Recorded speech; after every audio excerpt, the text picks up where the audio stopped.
Hey, let's talk about attribution models today and how you can find them in Facebook Ad Manager.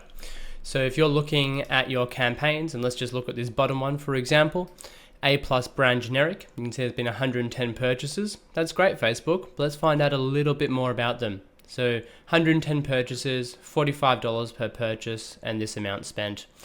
Let's just click over here in the columns performance, and I want us to click on compare attribution settings. Now inside of here, you've got a long list which you can click on. I like to look at 1-day view, 1-day click, and 7-day click. You can also click 28-day click and 1-day view, but if you add too many in, you'll find that they get a bit overwhelming and the page gets a bit hard to look at depending how much you've added. Let's apply these comparisons. So what we can see now is that for this campaign, 55 of those purchases, of those 110 purchases, which works out actually about exactly 50%, was a 1-day view. Now that means that 55 of those purchases were made because somebody made a purchase within 1 day of viewing the ad.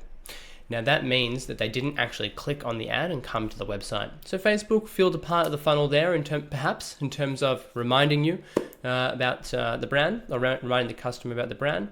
Although it's very common that these 1-day view purchases are essentially just purchases which would have happened anyway. If someone's going to make a purchase from your brand and they're an engaged customer, it's very likely that they might see an ad on Facebook. So take from that with a grain of salt. There is some value in it, but it can also just be part of your retargeting funnel. The next two columns are 1-day click and 7-day click.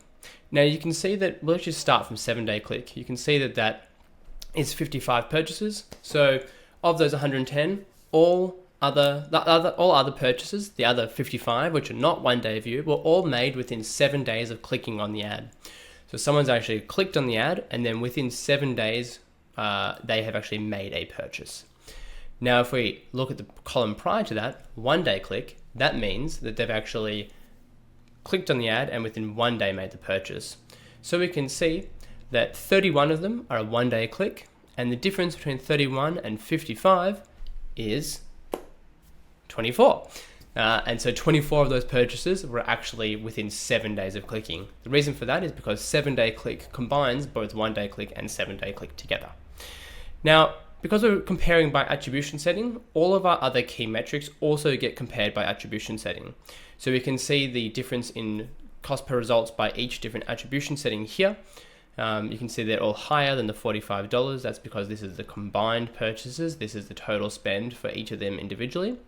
And any other key metrics which we've added to the report. And that's just a little bit on how to view different attribution settings and what to think about them.